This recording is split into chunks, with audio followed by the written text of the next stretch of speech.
আল্লাহ পাকের নিয়ামত রাজি আমরা যে ভোগ করতেছি, সেজন্য আমাদের বেশি বেশি শুকরিয়া জ্ঞাপন করতে হবে।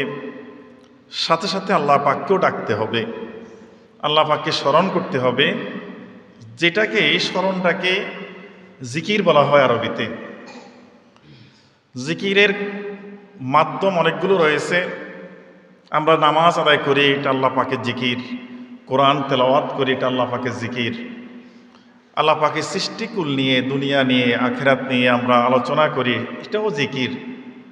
আর এমনিতে কালেমা শরীফগুলো আমরা লা ইলাহা ইল্লাল্লাহ, আল্লাহু আকবার, সুবহানাল্লাহ, আলহামদুলিল্লাহ, এই যে সুবহানাল্লাহি ওয়া বিহামদিহি সুবহানাল্লাহিল আযীম, এগুলা বারবার আদায় করা, পড়া, এটাও জিকির। কারণ সবসময় আল্লাহ পাককে জিকির করার জন্য আল্লাহ পাক নিজেই নির্দেশ প্রদান করছেন। আল্লাহ পাক বলেন, বিসমিল্লাহির রহমানির রহিম, ওয়াযকুর রাব্বাকা ফী নাফসিকা তাদাররুআন ওয়া খীফাতান ওয়া দুনাল জাহরি মিনাল কাওলি বিল গুদুওয়ি ওয়াল আসাল ওয়ালা তাকুম মিনাল গাফিলিন। আল্লাহ পাক এই আয়াতে বলেন, হে রাসূল সাল্লাল্লাহু আলাইহি ওয়াসাল্লাম, উযকুর রাব্বাকা ফী নাফসিকা, আপনি আপনার প্রতিপালককে স্মরণ করেন, অন্তরে অন্তরে স্মরণ করেন। কিভাবে? তাদাররু ওয়া খীফা, একেবারে বিনয়ের সাথে, বিনতিভাবে, এবং অখীফাতান, ভয় বিজড়িত অন্তরে আল্লাহ পাককে স্মরণ করেন। আল্লাহ পাক নির্দেশ দিয়েছেন। এই স্মরণ করার ক্ষেত্রে আল্লাহ পাক আবার পদ্ধতিও অবলম্বন করে দিয়েছেন, জানিয়ে দিয়েছেন। দুনাল জাহরি মিনাল কাউল, অনেক উচ্চ সুরে নয়, অনেক চিল্লিয়ে নয়, মানুষকে ডিস্টার্ব দিয়ে নয়। মিনাল কাউলি বিল গুদুওয়ি ওয়াল আসাল, একেবারে অল্প সুরে, মধ্যম সুরে জিকির করার জন্য আল্লাহ পাক বলছেন। আর এটা করতে হবে সকাল সন্ধ্যা, গুদুওয়ি ওয়াল আসাল, অর্থাৎ সকাল থেকে সন্ধ্যা, সন্ধ্যা থেকে সকাল, সার্বক্ষণিক দিন রাত আল্লাহ পাকের স্মরণে, জিকিরে আমাদেরকে কাটানোর জন্যে আল্লাহ পাক নির্দেশ প্রদান করেছেন। তবে আরেকটা কথা বলে দিয়েছেন আল্লাহ পাক, ওয়ালা তাকুম মিনাল গাফিলিন, আপনি যারা গাফেল তাদের অন্তর্ভুক্ত হয়েন না। গাফেল বলতে যারা আল্লাহ পাককে ভুলে যায়, আল্লাহ পাককে স্মরণ করেন আর চিন্তা করে রাখে না, তাদের মতো আপনি হয়ে যেয়েন না। এই জন্য আমাদের সকাল সন্ধ্যা থেকে শুরু করে সব সময় বিভিন্ন মাধ্যমে আল্লাহ পাকের স্মরণ করতে হবে, আল্লাহ পাককে ডাকতে হবে, আল্লাহ পাকের খেয়াল সবসময় অন্তরের মধ্যে রাখতে হবে। যদি আমরা না রাখি, সেখানে হাদিস শরীফের মধ্যে রয়েছে, আল্লাহ রাসূল বলেন, ওয়ান ইবনে আব্বাস রাদিয়াল্লাহু তাআলা আনহু قال قال رسول الله صلى الله عليه وسلم الشيطان جاسم على قلب ابن آدم فإذا ذكر الله خنس وإذا غفل وسوس। বুখারী শরীফ থেকে হাদিস, রাসূল পাক সাল্লাল্লাহু আলাইহি ওয়াসাল্লাম ইরশাদ করেছেন, শয়তান আমাদের সবার সাথেই আছে। সার্বক্ষণিক শয়তান চেষ্টা করে মানুষকে আল্লাহর বিমুখ করে রাখার জন্য, আল্লাহ পাকের স্মরণ থেকে ভুলিয়ে রাখার জন্য। এই শয়তান করে কি? আল্লাহ রাসূল বলেন, আর শয়তানু জাসিমুন আলা কলবি ইবনে আদম, বনি আদমের যত বনি আদম রয়েছে, এই বনি আদমের কলবের মধ্যে, অন্তরের মধ্যে শয়তান একেবারে চেপে বসে থাকে। এটা শয়তানের এটা কাজ, শয়তানের থাকার জায়গা, বাসস্থান করে নিয়েছে বনি আদম। মানুষের যে কল্প রয়েছে, অন্তরটা রয়েছে, এখানের মধ্যে বনি আদমের এই অন্তরের মধ্যে শয়তান চেপে বসে থাকে। রাসূল পাক সাল্লাল্লাহু আলাইহি ওয়াসাল্লাম বলেন, ফাইজা যাকারাল্লাহ খানাসা, বান্দা যখন আল্লাহ পাকের স্মরণ শুরু করে দেয়, আল্লাহ পাকের জিকির শুরু করে দেয়, তখন শয়তান আর অন্তরের মধ্যে, কলবের মধ্যে সে বসে থাকতে পারে না। বসে থেকে মানুষটাকে কুমন্ত্রণা দিতে পারে না। তখন সে সেখান থেকে সরে যায়, যখন জিকির মানুষ করতে থাকে। আর ওয়া ইজা গাফালা ওয়াসওয়াসা, আর যখন সে গাফেল হয়ে যায় তখন তাকে বিভিন্নভাবে ওয়াসওয়াসা দিতে থাকে। যখন এই বান্দাটা আল্লাহ পাকের স্মরণ করা থেকে সে বিরত হয়ে যায়, স্মরণটা বাদ দিয়ে দেয়, তখন এই সুযোগে শয়তান মানুষটাকে খুব বেশি ধোঁকার মধ্যে ফেলে দেয়, ধোঁকা দিতে থাকে। যেহেতু আল্লাহ পাক কোরআনে মাজিদে বলছেন ওয়ালা তাকুম মিনাল গাফিলিন, গাফেল হয়েন না।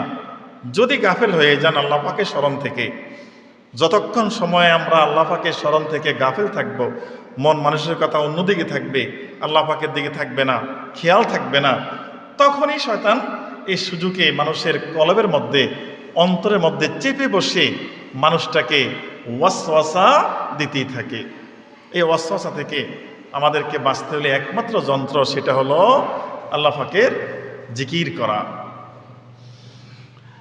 অন্য হাদিসে আছে وعن أنس رضي الله تعالى عنه قال قال رسول الله صلى الله عليه وسلم إذا مررت برياض الجنة فارتعوا قالوا يا رسول الله ما رياض الجنة قال هي حلق الذكر।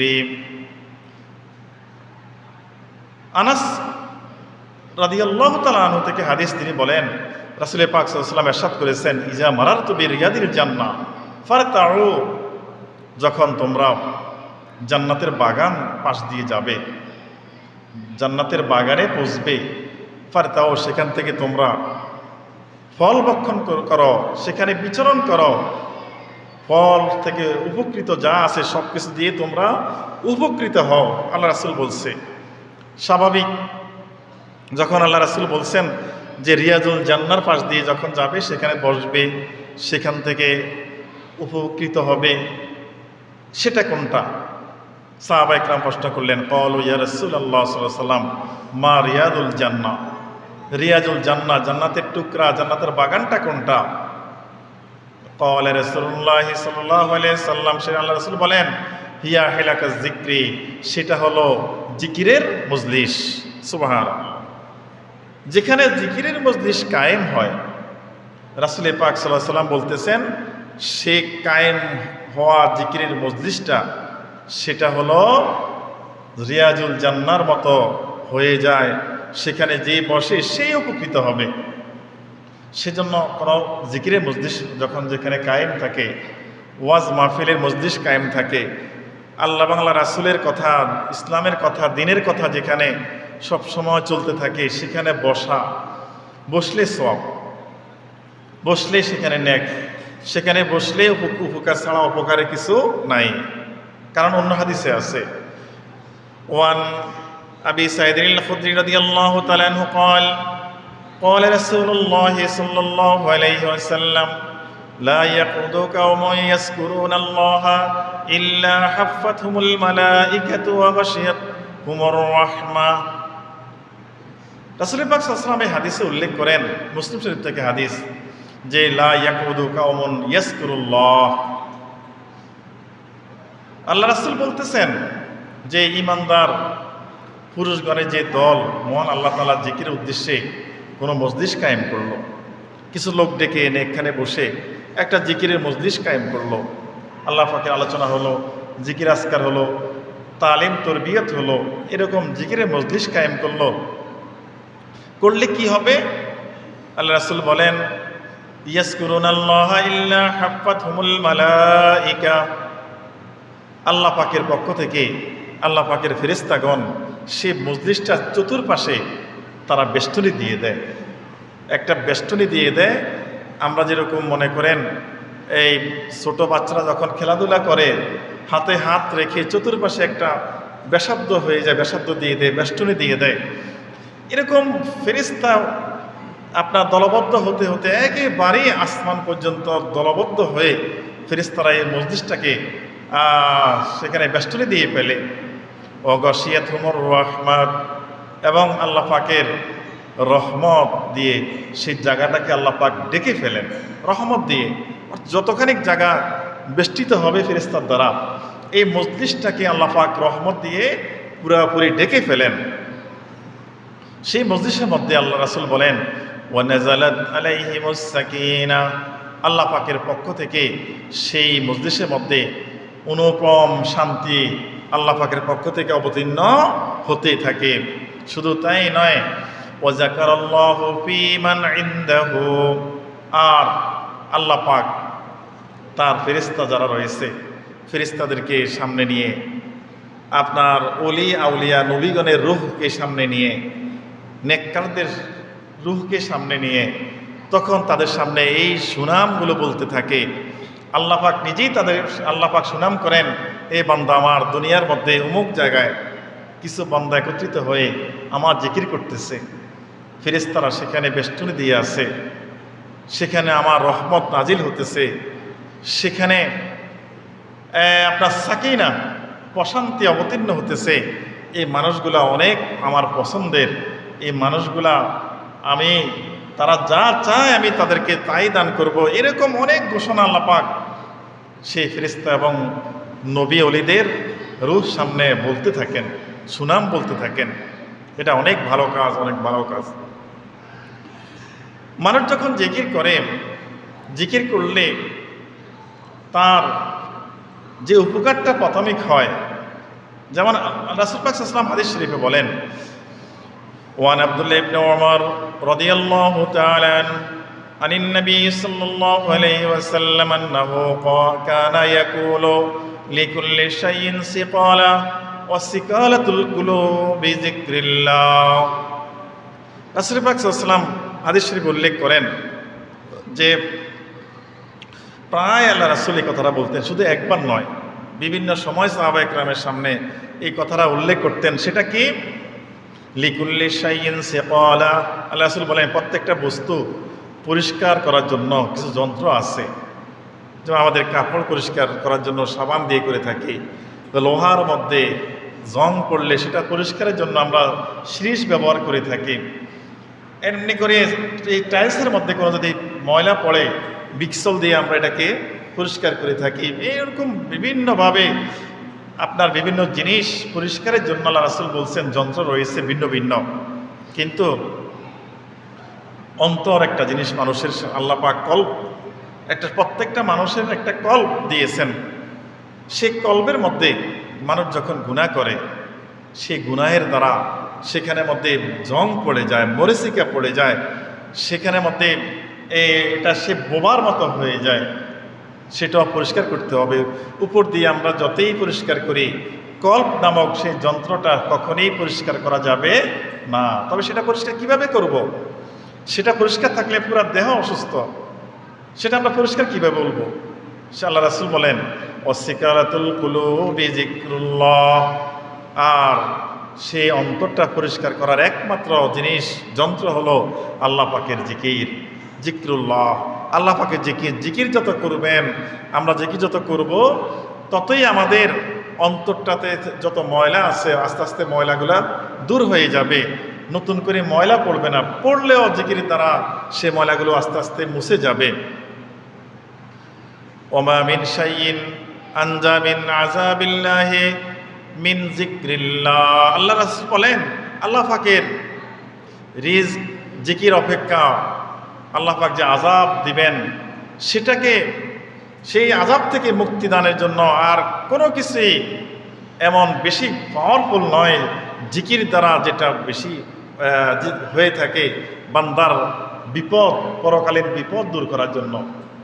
আল্লাহ রাসূল যে কথাটা বললেন যে মানুষের অন্তরটা পরিষ্কার করা লাগে কি দিয়ে? জিকির দিয়ে। এই জিকিরের বিষয়টা মানুষ যখন জিকির করে, দেখবেন জিকির করতে থাকে, মনে করেন জিহ্বা দিয়ে জিকির করলো। জিকিরটা অনেকে করে, দুটা পদ্ধতি রয়েছে। একটা হলো যে একেবারে চুপ থেকে, জিহ্বাও আওয়াজ হবে না, মুখে কোনো আওয়াজ হবে না, সে চুপ থেকে আল্লাহ পাকেরকে স্মরণ করবে, বিভিন্ন সৃষ্টি নিয়ে চিন্তা করবে, অথবা অন্তর দিয়ে শুধু আল্লাহ আল্লাহ জিকির করবে, অথবা লা ইলাহা ইল্লাল্লাহ জিকির করবে। এটা একবারে কোনো কেউ বুঝবেও না, কিছু না, মুখ বন্ধ, তার সব হাত বন্ধ, সব বন্ধ, বসে আছে আর খেয়াল করতেছে চোখ বন্ধ করে, আল্লাহ পাকে স্মরণ করতে থাকে। এটা একটা জিকির। আরেকটা কি? আরেকটা হলো মুখে হালকা আওয়াজ করে জিকির করা, যেটা অন্তরের সাথে মিল রাখা, শুধু জিহ্বা দিয়ে নয়। এই অন্তর দিয়ে আমরা জিকির করা তো শিখতেই পারলাম না। শুধু আমরা তো লা ইলাহা ইল্লাল্লাহ জিকির করলে আমরা দেখি শুধু আমাদের জিহ্বাটা লড়ে, শুধু জিহ্বাটা লড়ে না, এটা না। মানুষের দেহের মধ্যে আপনার 10টা লতিফা সূক্ষ্ম জায়গা আছে, সেখান থেকে 6টা হলো মানুষের স্টেশন, যেখানে বসে মানুষকে শয়তান ধোঁকা দিয়ে থাকে। এই 6টা স্টেশন যদি কাজে লাগিয়ে আমরা যদি আল্লাহ পাকের নফিস বাতে জিকির করতে পারি, তাহলে এই জিকির মানুষটাকে আপনার কল পরিষ্কার করার জন্য যন্ত্রের মতো কাজ করবে, এটা একটা শিরিষ মতো কাজ করবে। খাজা মাইনুদ্দিন চিশতি আজমিরি যিনি রহমতুল্লাহ আলাই, আজমির শরীফে যিনি শায়িত আছেন, ভারতের আজমির শরীফে, খাজা মাইনুদ্দিন চিশতি রহমতুল্লাহ আলাই জিকির করার একটা পদ্ধতি বলছেন যে লা ইলাহা ইল্লাল্লাহ জিকিরটা কিভাবে করবে। এই পদ্ধতি যদি আমরা জিকিরটা করতে পারি, এটা অনেক উপকার হবে। যেমন খেয়ালের সাথে মানুষের, যেখানে মানুষের নাভি রয়েছে, এটাকে স্টেশন রয়েছে, এটাকে বলে নফস। এই নফস থেকে বুকের ডান পাশে রয়েছে রূহ। এই নফস থেকে রূহ দিয়ে লা টান দিয়ে কাঁধের মধ্যে উঠিয়ে নেবে খেয়ালের সাথে। লা টান দিলে নাভি থেকে আপনার বুকের ডান পাশে রূহ রয়েছে, রূহ উপর দিয়ে লা ডান কাঁধে। ইলাহা বলতে একবারে আকফা মাথার তালু, কোফাল হলো খফি, এই আকফা থেকে খফি হয়ে বুকের বাম পাশের উপরে রয়েছে সের, আর বুকের বাম পাশের নিচে হলো কলব। সেরের উপর দিয়ে ইল্লাল্লাহ শব্দ ধাক্কা দিবে। এই 6টা স্টেশনকে কাজে লাগিয়ে যখন মানুষ খেয়ালের সাথে লা ইলাহা ইল্লাল্লাহ ধাক্কা দেয়, এই ধাক্কার সাথে এই ইল্লাল্লাহ ধাক্কাটা কলবের মধ্যে গিয়ে পড়ে। আর যখন আপনি খেয়াল করে লা ইলাহা ইল্লাল্লাহ এই ধাক্কা দিতে পারবেন, যদি মনে করেন যে ধাক্কাটা মনে হয় আমার বাম পাশে কলবের মধ্যে পড়তেছে, এখানে একটা অনুমান হতেছে, বুঝতে হবে যে আস্তে আস্তে আপনার হয়তো কলবের ময়লাগুলা দূর হতেছে। কারণ রাসূল পাক সাল্লাল্লাহু আলাইহি সাল্লাম এই হাদিস শরীফে বলছেন, ওয়াসিকালাতুল কুলুবি যিকরুল্লাহ, অন্তরের যে ময়লাগুলো আছে এগুলা দূর করার জন্য যন্ত্র হলো জিকির। খাজা মাইনুদ্দিন চিশতি রহমতুল্লাহ আলাই তাহলে জিকিরের জন্য এই পদ্ধতি অবলম্বন করছেন, তারা অবলম্বন করে এটা উপকারও পেয়েছেন। যখন মানুষ এইভাবে জিকির 1-2 দিন নয়, 1 মাস 2 মাস নয়, 1-2 বছর নয়, মানুষ এইভাবে যখন করতেই থাকবে, তখন সে খেয়াল করলে দেখবে লা ইলাহা নাভি থেকে টান দিয়ে লা ইলাহা মাথার তালুর মধ্যে দিয়ে সেখান থেকে ইল্লাল্লাহ যখন ধাক্কা দিবে কলবের মধ্যে, সে অনুমান করবে তার জিকিরটা কলবের মধ্যে যাইতেছে। আর এই যাওয়ার দ্বারা যখন সে কোনো কাজে ব্যস্ত থাকে, সে জিকিরের মধ্যে এখন আর নাই, অন্য কাজ সে করতেছে, কথাবার্তা বলতেছে, তখন তাদের এই অন্তরের মধ্যে এই আস্তে আস্তে যে জিকিরটা চলতেই থাকে। এটাকে বলে কলব জারি হওয়া। এটা অন্য কোনো উপায় নাই। 1 নম্বর হলো গুনাহ থেকে বেঁচে থাকা, 5 ওয়াক্ত নামাজ, পর্দা পশিদা, হালাল খানা খেয়ে মানুষ যদি এভাবে লা ইলাহা ইল্লাল্লাহ জিকিরগুলা করতে পারে, তাহলে এই মানুষটার অন্তরটা পরিষ্কার হয়ে যাবে, ময়লাটা দূর হয়ে যাবে। দূর হয়ে গেলে এই অন্তরটার মধ্যে অটোমেটিক আস্তে আস্তে জিকির চলতে থাকবে। আর 4টা উপাদান রয়েছে মানুষের, আব, আতস, খাক, বাত, আগুন, পানি, মাটি, বাতাস, 4টা শরীরে উপাদান রয়েছে।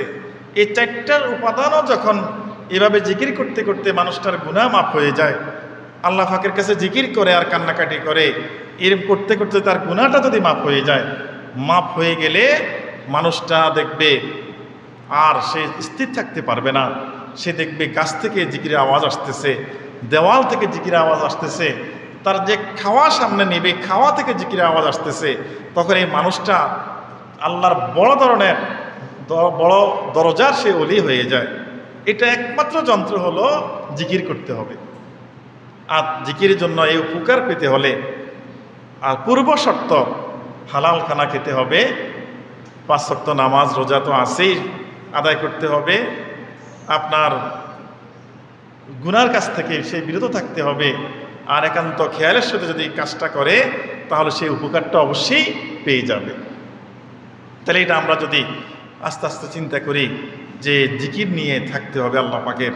আজকের যে মূল বিষয়টা হলো যে জিকির ফিকিরের মধ্যে আল্লাহ পাকের স্মরণের মধ্যে আমাদের দিন কাটাতে হবে, এটা আল্লাহ পাক নির্দেশ দিয়েছেন। যদি এটা আমরা করি, অন্য আয়াতে আল্লাহ পাক বলেন আল্লাযীনা আমানু তাতমাইন্নু কুলুবুহুম বিযিকরিল্লাহ আলা বিযিকরিল্লাহি তাতমাইন্নুল কুলুব। এই আয়াতে আল্লাহ পাক বলেন যে আল্লাযীনা আমানু, প্রকৃত মুমিন তারা, প্রকৃত মুমিন সফলকাম মুমিন তারাই, তাতমাইন্নুল কুলুব বিযিকরিল্লাহ, যাদের জিকির দ্বারা অন্তরের মধ্যে প্রশান্তি পায়, এরাই প্রকৃত মুমিন। এই আয়াতে আল্লাহ পাক বলতেছেন। তাহলে প্রকৃত মুমিন এই বর্ণনাতে আল্লাহ পাক বলেন যে সে জিকির করলে সে একটা প্রশান্তি পাবে অন্তরের মধ্যে। অর্থাৎ ওই যে কথাটা বললাম, সে জিকির করতেছে, দেখবে তার জিকিরটা কলবের মধ্যে যাইতেছে, আওয়াজ হইতেছে, অনুমান হইতেছে। এটা 1-2 দিনে নয়, অনেক পরিশ্রমের ফলে এটা আল্লাহর ওলিদের হয়ে থাকে। আর আপনি আল্লাহর ওলি যদি হতেও না পারেন, প্রত্যেকটা জিকিরে তো আল্লাহ পাক নেক লিখতেই আছেন। আর এমনকি শুধু তার জন্য আল্লাহ পাকের সৃষ্টিগুলা মাগফিরাত কামনা করে দোয়া করতে থাকে। আর সে যখন জিকিরের মজলিসে বসে থাকে বা সে নিজে জিকিরের মধ্যে বসে, ফেরেশতারা তাকে বেষ্টনী দিয়ে দেয়, আল্লাহ পাকের সাকিনা অবতীর্ণ হতে থাকে, আল্লাহ পাকের রহমত আসতে থাকে, আর আল্লাহ পাক তার জন্য সুনাম করতে থাকেন। এটা তো আছেই। তাহলে আল্লাহ পাক বলতেছেন প্রকৃত মুমিন যারা, তারা এই জিকির করতে করতে একটা অন্তরের মধ্যে তারা প্রশান্তি লাভ করে থাকে। আর আল্লাহ বলেন আলা সাবধান বিযিকরিল্লাহি তাতমাইন্নুল কুলুব, প্রকৃতপক্ষে অন্তরে প্রশান্তি শুধুমাত্র আল্লাহ পাকের জিকিরে আসে। এই ছাড়া অন্তরে প্রশান্তি কখনোই সে আনতে পারবে না, রাখতে পারবে না, স্থায়ী রাখতে পারবে না। যারা এই অন্তরের মধ্যে আপনার জিকির দ্বারা প্রশান্তি লাভ করতে পারে, তারাই সফল কাম হয়ে যাবে, তারাই মহসিন বান্দা হয়ে যাবে, তারা শাকিরিন জাকিরিন বান্দা তারাই হয়ে যাবে। এই জন্য আল্লাহ পাকের এই নির্দেশগুলো আমরা একটু স্মরণ করার চেষ্টা করব, যেন আমরা গাফিল না হয়ে যাই। একজন সাহাবী রাসূল পাক সাল্লাল্লাহু আলাইহি ওয়াসাল্লামের কাছে আল্লাহ রাসূল যখন মেরাজ শরীফে গেলেন, মেরাজ শরীফে যাওয়ার পরে একজন লোককে দেখলেন, তার শরীর আরশ থেকে আলো এসে পুরা শরীরটা আলোয় চকমক জকমক করতেছে। রাসূল পাক সাল্লাল্লাহু আলাইহি ওয়াসাল্লাম জিবরাইল আলাইহিস সালামকে বললেন, প্রশ্ন করলেন, হে জিবরাইল, ইনি কি আল্লাহর ফেরেশতা নাকি? না ইয়া রাসূলুল্লাহ, ইনি আপনার বান্দাদের মধ্যে একজন, আপনার আল্লাহর বান্দাদের মধ্যে, আপনার উম্মতের মধ্যে এই মানুষগুলা। তো তারা কি এমন আমল করে যাদের শরীর থেকে এরকম পুরাটা শরীর থেকে আলো জকমক করতেছে? তখন জিবরাইল আলাইহিস সালাম বলতেছে, তারা সব সময় আপনার জিহ্বাটাকে জিকির দ্বারা সিক্ত করে রাখে। সব সময় তাদের জিহ্বার মধ্যে, অন্তরের মধ্যে আল্লাহ পাকের জিকির চলতে থাকে, স্মরণ থাকে, আল্লাহ পাককে শুধু রাখে। দুনিয়ার কোনো কথাবার্তা বলতেছে কিন্তু অন্তরটা আল্লাহর দিকে থাকে। যখন কারোর সাথে কথা বলে না, তখনও আল্লাহর দিকে তার অন্তরটা ঝুলিয়ে রাখে। 2, তাদের আরেকটা অভ্যাস রয়েছে, তারা সব সময় তাদের অন্তরটাকে মসজিদের সাথে লটকিয়ে রাখে। মানে এক নামাজ শেষ হলে আরেক নামাজে মসজিদে আসবে, নামাজ আদায় করবে, মসজিদের খোঁজখবর রাখবে, অন্তরটা ঝুলিয়ে রাখে। 3, তারা এমন কোনো আচরণ করে না যে আচরণ দ্বারা তাদের পিতামাতাকে মানুষ গালিগালাজ করে। এই 3টা গুণের কারণে আল্লাহ পাক তাদের বিশেষ মর্যাদা দিয়ে আরশের আলো থেকে আলো এনে তাদের পুরা শরীরটাকে আল্লাহ পাক আলোকিত করেছেন, এবং চাঁদের আলোর মতো জকমক করতেছে তাদের চতুর্পাশে আলোয়। এই জিকিরের এত মর্যাদা আল্লাহ পাক বান্দাকে দিয়ে থাকেন। তো এরকম এক সাহাবী রাসূল পাক সাল্লাল্লাহু আলাইহি ওয়াসাল্লামকে বলল যে ইয়া রাসূলুল্লাহ, ইন্না শারা'i আল ইসলামে কদ কাসুরাত আলাইয়া ফাআখবিরনি আন আমাল। ইয়া রাসূলুল্লাহ, আমার তো দুনিয়াতে আমরা চলার পথে অনেক শরীয়তের বিধিবিধান আমাদের উপরে, এই নামাজ, রোজা, হজ, যাকাত, এই হালাল হারাম দুনিয়ার কাজকর্ম, সংসার কার্য, স্ত্রী পরিবার পরিজন, অনেক কাজ আমাদের। আমি কিভাবে আমাকে বলে দেন আন আমালিন, একটা আমলের কথা বলে দেন। সেটা কি? আতাশাব্বাসু ফীহি ক্বালা লা ইয়াজালু লিসানাকা রাদবাম মিন যিকরিল্লাহ। তখন এই সাহাবাকে আল্লাহ রাসূল বলছেন যে তোমার জিহ্বাটাকে সর্বদা আল্লাহ পাকের জিকির দ্বারা সিক্ত করে রাখবে সব সময়। অর্থাৎ দায়মিভাবে তুমি জিকিরের মধ্যে মশগুল থাকবে। তুমি যে সংসারে কাজ করো, তোমার স্মরণ থাকবে আল্লাহর দিকে। আপনি দান গেলেন, দানের কাজ করতে, চিন্তা যদি করেন আল্লাহ আপনি যদি রিজিক দেন, রিজিক খেয়ে আমরা আমাদের শরীরটা ঠিক থাকবে, আপনার ইবাদত করতে পারবো, আপনাকে ডাকতে পারবো, সবগুলো কাজই নাক হয়ে যাবে, জিকির হয়ে যাবে। যে কোনো কাজই করব। আল্লাহ রাসূল বললেন তুমি সব সময় তোমার জিহ্বাটাকে, অন্তরটাকে আল্লাহ পাকের দিকে ঝুঁকিয়ে রাখবে, তাহলে তুমি অল্পতেই আল্লাহ পাকের কাছে মুক্তির ব্যবস্থা হয়ে যাবে। সুতরাং আমাদেরকে চেষ্টা করতে হবে আমরা যেন সব সময়, সর্ব অবস্থায়, সর্ব কাজে আল্লাহ পাককে যেন আমরা স্মরণে রাখতে পারি। আল্লাহ পাক আমাদের সেই তৌফিক দান করুক। সবাই বলুন আমিন। ওয়া আখির দাওয়ানা আলহামদুলিল্লাহি রাব্বিল আলামিন।